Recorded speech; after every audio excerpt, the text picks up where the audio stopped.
Ding! This, as you probably know, is Super Mario Odyssey. I happen to think that this is a great game. You want to know why? Sure, it's a return to the sandbox format I prefer. It's a creative, polished experience bursting with charm and creativity. It's beautiful and wonderfully shows off the Switch's HD capabilities. But even beyond all that, you want to know what makes it so darn special, so unique in the video game landscape? It's a 3D platformer. In the latter half of the 90s, the 3D platformer reigned supreme. For people my age, this little chunk of the decade was filled with iconic and very impactful titles. But unfortunately, the genre's reign didn't last long. I don't know if you've noticed, but nowadays, good 3D platformers are hard to come by. We've had a few notable titles in the last few years, namely Yooka-Laylee, Hat in Time, and Lucky's Tale / Super Lucky's Tale / Noob Super Lucky's Tale. Don't get me wrong, I am happy that there are at least a few developers out there interested in bringing the 3D platformer back. But it feels like these games are still something of a novelty. In order to sell, they try very hard to capitalize on nostalgia. Yooka-Laylee presents itself as a spiritual successor to Banjo-Kazooie with a lot of the same developers. Hat in Time presents itself as a love letter to the GameCube and PS2 platformers of the early 2000s. Super Lucky's Tale similarly presents itself as a love letter to the genre. Honestly, this is exactly how I would also market a game if it were up to me.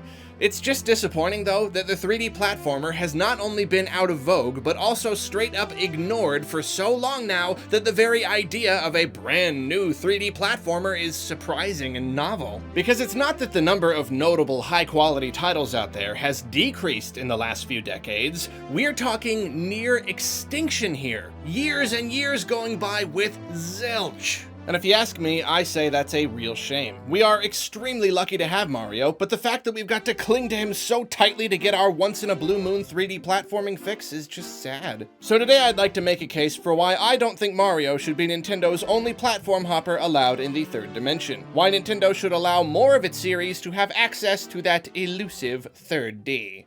First, because I love circling around a point, let's look at the genre and try to figure out why it dwindled almost to nothing. The way I see it, the reign of platformers of all kinds was a natural and probably even inevitable part of the game evolution process. And I wouldn't be surprised if the exact same thing would happen again if you were to somehow start history over with different companies and games leading the charge. There are plenty of games that don't follow this formula, but moving a character around on a screen is one of the basic pillars of game design. Having a little avatar that you control as a means of interacting with and progressing through the game world just makes a ton of sense. It opens up the most possibilities. There are also plenty of games that use this concept and have you moving around an area with a top-down perspective or otherwise without any sort of gravity or situations where a character can jump or fall. But 2D platformers, as revolutionized by Nintendo and as we know them today, offer something very special. They give an extra level of control to the player. They place a bigger emphasis on reaction time and require thinking one step ahead. Before Mario came along, people had played plenty of action games, especially ones like Space Invaders and Pac-Man and the like. But I think something about controlling a very fast and springy little man brought action to a new place. It was easier to personify the avatar, and the simple yet deep gameplay was very stimulating. And after Mario came along, suddenly everyone was making games where you're a little guy running and jumping around because it was just such a solid basic concept. It feels like a concept that exists within the nucleus of the very idea of video games. Like I said, even if Nintendo didn't do it, I think someone at some point would have made a run and jump guy game, and it would have made just as big a splash. Well, as it does, tech evolved quickly around that time, and it wasn't long before we had consoles capable of rendering 3D graphics and thus allowing three-dimensional character movement. And once this glorious new era of 3D gaming was finally upon us, what did people make? You guessed it, 3D platformers. And who was in the front lines fighting for the PlayStation brand? Crash Bandicoot, a little run and jump guy. There were variations, of course. Spyro could run and jump and fly. And as always, we had lots of 3D games with no jumping or platforms involved. There has been and always will be a lot of variety in the gaming space. But my friends, those were the days of the mascot platformer. If it wasn't Mario or Crash, it was Banjo. If it wasn't Banjo, it was Croc. If it wasn't Croc, it was Rayman. If it wasn't Rayman, it was Gex, etc. And by that point, of course, many companies were just trying to get on the hottest trend, as evidenced by the questionable quality of many early 3D games. But honestly, I think platformers were still just the most basic, obvious thing to do. Here you have a character who's moving around in a 3D space. What's the most obvious thing you can make them do? Jump over gaps and onto platforms, give them an attack, pepper in some enemies, and fill the world with collectibles, and you've got yourself a game. So many kinds of gameplay literally just hadn't been invented yet, or not developed enough to make them seem interesting to a wide enough audience. So it was platformers, and games with a lot of platforming elements. So then the big question is, what happened to 3D platformers? Why did they not only decline, but just about stop being a thing entirely? Well, as far as the former goes, the way I see it, the world was just sort of ready to move on. Like I said, it's a very basic and obvious gameplay formula, and the more the industry evolved and the more different gameplay styles were introduced and developed, the more people craved something different. And you want to know what the final nail on the coffin probably was? A little game called Halo. Halo changed the way shooters were played on consoles and began an era of complete genre dominance that is still going strong to this day. Suddenly, people wanted to shoot things, and they only wanted to shoot things, and companies only wanted to make games where you shoot things.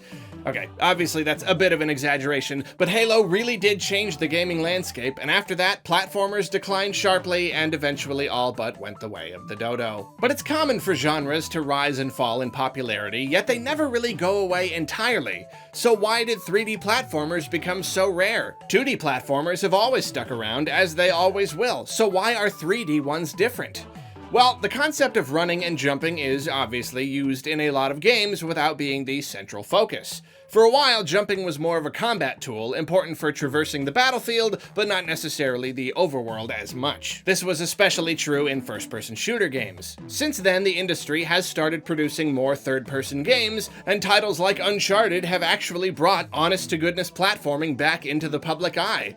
But jumping is still just one of the things you do in those games. There's also a ton of combat and other stuff. Jumping is a tool that you use sometimes. It's not a part of your character's very identity. I think there isn't as much of a demand for straight platformers anymore, where jumping is the main thing you do, when jumping is so often used to supplement other gameplay concepts like shooting or brawling or whatever. Really though, I think the main reason 3D platformers became so rare is that they're unusually tricky to get right. When character movement is only supplementing other forms of gameplay, it isn't quite as important. But when the majority of a game is about moving your character around and navigating platforms skillfully without falling, that movement system has to be rock solid. That running and jumping has to feel really good and respond exactly to your inputs with little to no delay. And that is no easy task. That takes a ton of development skill and polish. I'm not exactly sure why it's such a tricky thing to nail down, but it just kind of is. Nintendo's all about polish, so Mario always feels good to control.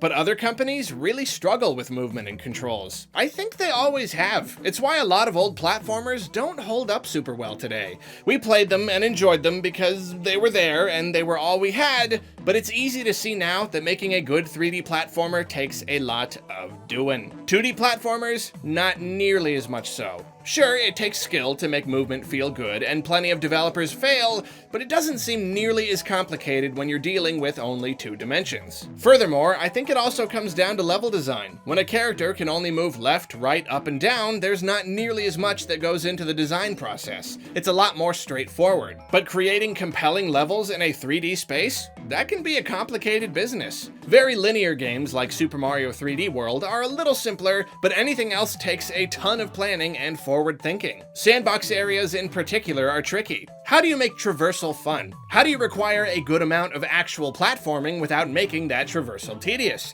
How do you break up your challenges? How do you place and even hide your collectibles? There's so much to consider. So between the tricky design and the tricky movement, you've got a genre that is surprisingly hard to work with. This is why even today there are so few companies willing to even try, and when they do, they've got to be like, hey, remember 3D platformers? Yeah, you do. And even the ones willing to do it don't always get it it right. Yooka-Laylee was poised to be the new Banjo-Kazooie, but it fell flat in a lot of areas. Lots of people criticized its level design and collectible placement, and I had problems with its movement system. This is why if there's any company out there that's still capable of making good 3D platformers, it's Nintendo. Mario alone proves that they can do it. They've got the most experience, they own a ton of IPs that were born as platformers, and they've got the budget to refine movement systems and design worlds and make any game shine like a diamond. Yet, unfortunately, even they've largely shied away from 3D games when it comes to some of their legacy IPs.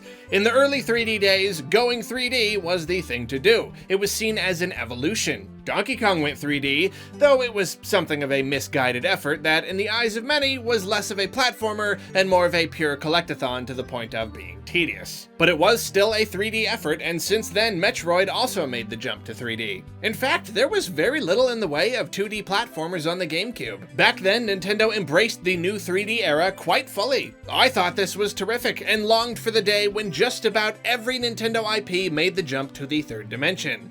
But Generations 7 and 8 came along, and instead of pushing ahead, Nintendo returned to its roots. Donkey Kong got new 2D games, Kirby got new 2D games, Yoshi got new 2D games. Mario, of course, continued getting 3D games, but Nintendo started up a whole new series of 2D ones as well. That trend has continued into the life of the Switch, with both Kirby and Yoshi getting new titles. And you know what? This definitely isn't a bad thing. Some of these more modern 2D platformer games have been terrific. I'm sure plenty of people could argue that this is simply Nintendo doing what they do best. However, I think Nintendo is limiting themselves. It's no secret that I'm not a big fan of 2D platformers. It takes a heck of a lot for one to really captivate me. I just feel like moving around in a 3D space is more interesting and stimulating, and if a game is 2D, I want it to be a Metroidvania or something where I make some kind of progress and I'm not just trying to reach the goal. I know not everyone feels the same way, so I don't want you to think my argument today is based purely on my own desires.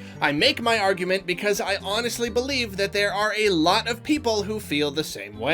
Believe me when I say that this is part of a much bigger conversation I plan on having later, and indeed I have already touched on it a number of times, but I don't think it's a coincidence that some of Nintendo's highest selling series are their 3D ones. 3D Mario and 3D Zelda just love sitting at the top of the mountain, while Nintendo's safe, traditional 2D platformers almost always net somewhere around 1 or 2 million sales each. I mean, it's just so predictable at this point. If it's a colorful Nintendo 2D platformer that isn't Mario and isn't bundled with a system, it'll probably get 1 or 2 million sales. The high install base of the Wii and the novelty of finally getting a new DKC game brought DKC returns up to 5 million, but Tropical Freeze put things right back on track again. The added Switch sales boosted it up a bit more, but that's a double release we're talking about. Of course, that's gonna move more units. For the most part, relatively modest numbers are to be expected with these kinds of games. Even just 1 or 2 million sales is nothing to sneeze at for sure. But when you're a big company like Nintendo with a massive pool of resources, it seems like a shame to only do what's safe and easy, especially when you know that your audience responds well to a type of product that you're not providing a lot of. Which is precisely why I am presenting the thesis of this video. Nintendo should make more 3D platformers. In particular, I think DK, Kirby, and Yoshi are primary candidates. Each one of those series could really use big new 3D games. And I'm certainly not saying that Nintendo should give up on 2D platformers entirely. Heavens no. There's obviously an audience for them, and as long as that audience is there, Nintendo should provide. But I think it's time for them to expand on their series, take some risks, make some more complex games. Heck, Mario and Zelda have 2D and 3D series running concurrently, so why not these others? 3D games are more expensive to develop, so one could argue that they're not big enough to justify the higher budgets, but I would argue right back that maybe they would be if they had big, exciting 3D games to drum up interest and bring in new audiences. You never know until you try, and I think it would be a great idea for Nintendo to at least try. Now, I know it's not as simple as someone snapping their fingers and suddenly Yoshi's got his first full 3D game. Naturally, it would take a lot of work to design the world and the mechanics and all that good video gamey stuff. Oh boy, I bet we could fill up all sorts of videos with ideas for 3D DK Kirby and Yoshi games, but just for funsies, allow me to indulge in some basic ideas. I see a 3D DK game that's fairly similar to DK64, but obviously with all of its major problems worked out and way fewer pointless collectibles. A big, interconnected world filled with secrets. Multiple Kongs with different abilities that you unlock over time, and each one helps you open up new areas of the overworld. A big emphasis on combat and throwing both objects and the Kongs. Different Kong combinations, or Kongbinations, if you will, create unique moves, expanding your toolset drastically with each new addition. Tons and tons of bonus platforming stages to find throughout the world, each one made for a specific Kong. DK Rap 2.0. Need I say more? I see a 3D Kirby game where you explore a palace very similar to Peach's castle in Super Mario 64 with many individual levels accessed through warps. Each one is a big sandbox with lots of stuff to play around with. As with the 2D games, Kirby is a floaty little puffball, so there's less emphasis on tight platforming and more on using enemy abilities. Lots of challenges to complete and puzzles to solve using those abilities. Very heavy on experimentation. A lot like Super Mario Odyssey in that regard, actually. Also a lot of verticality with tall trees and walls and towers to climb and floating platforms to reach and rings of stars to fly through, all thanks to Kirby's floatiness and an abundance of flying enemies to steal powers from. I see a 3D Yoshi game with a lot of the running and flutter jumping and ground pounding that you would expect, but also one that's big on power-ups and projectiles. You can shoot eggs using auto-aim, or more precisely using the over-the-shoulder free-throw mode. Tons of different kinds of fruit that grant unique projectiles and abilities. Picture Yoshi eating then shooting fireballs in Super Mario World, or the dash peppers and blimp fruits in Super Mario Galaxy. That kind of thing, but a whole lot more. Special candies that let you permanently upgrade your Yoshi to make power-ups stronger or last longer. I actually imagine these stages being a little more linear and goal-based, but with many branching paths and individual challenges that grant extra stuff to encourage multiple run-throughs. And I do not see it having a craft style. Sorry. Surely you can see that the possibilities are endless. I'm sure you're sitting there right now, dreaming up your own ideas for 3D versions of these three series. Okay, I'm not sure. You might be sitting there with your arms crossed, yelling at the screen that the simplicity of these series is what makes them so pure and good. And I must reiterate that yes, there is a place for 2D platformers. Yes, that audience exists and deserves to have a bunch of cool games to play. But the 3D platformer has been seeing something of a re-emergence over the last few years, or at least the beginnings of one. Ukulele's Kickstarter raised millions of dollars simply because it teased us with the idea of a Banjo-Kazooie style revival. Hat in Time had sold over 1 million units as of the end of 2018, and it's no doubt sold a lot more since then, especially since it's finally on Switch. And that's an indie game without any star power attached like Yooka-Laylee had. And of course, 3D Mario is over here going stronger than ever with a massive boost in sales, most likely thanks to its return to the sandbox format. The demand for 3D platformers is there, and that's a market that not a lot of companies are capitalizing on right now. The ones that are taking big risks. But Nintendo knows how to make a platformer that feels good. They've got the budget to minimize that risk. Sure, sinking money into any game is a risk in itself, but I say it's a risk worth taking if it might potentially breathe new life into a series. If they played their cards right, they could own the 3D platformer genre. They could carve out a sizable niche and almost have it all to themselves. And you know what? Honestly, they don't even need to bill all of these hypothetical games as platformers if they don't want to. By now, when people hear 3D platformer, they think of a lot of the tried and true tropes. All modern 3D platformers use these tropes more or less. You got your main collectible, which you use to unlock new levels, then you got your secondary collectible, usually for unlocking other stuff, yada yada yada.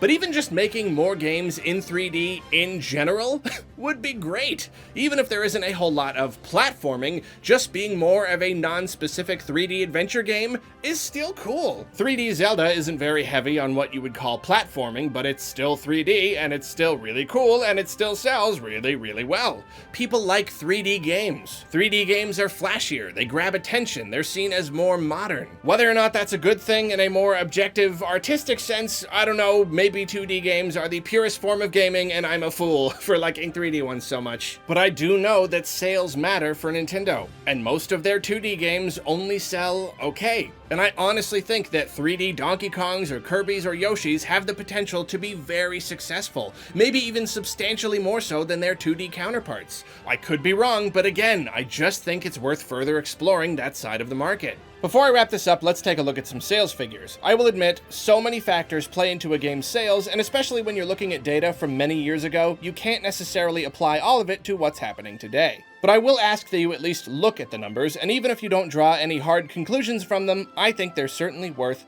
pondering.